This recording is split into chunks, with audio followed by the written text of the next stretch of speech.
Olá,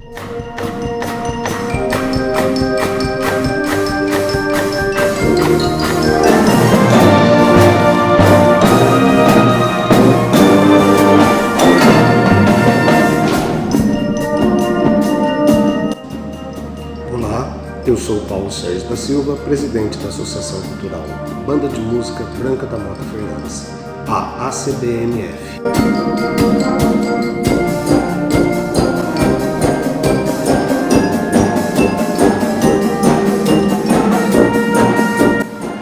A ACBMF, há alguns anos, desenvolveu o projeto Som da Banda, com o objetivo de promover a inclusão social, proporcionando oportunidades para jovens e adolescentes aprenderem música, coreografias e canto coral, em aulas de qualidade e gratuita.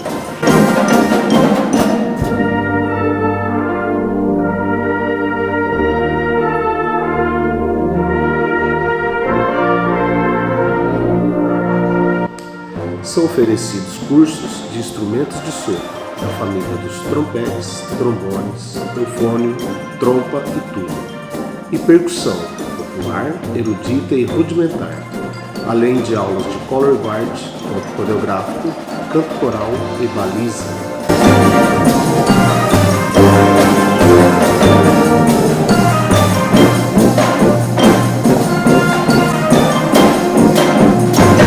Todos os anos, mais de 200 crianças e adolescentes são atendidas pelo projeto Som da Banda.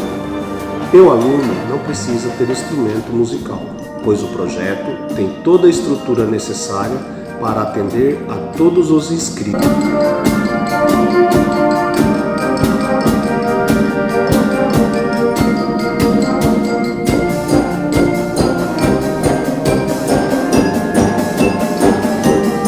Para nós, é um orgulho participar do projeto Som da Banda, que em 2019 está completando 20 anos e que já conquistou diversos prêmios no Paraná e em outros estados.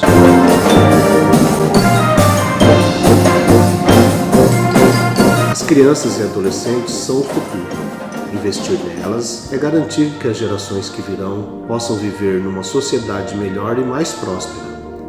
É nisso em que acreditamos e continuaremos trabalhando para atingir esses objetivos.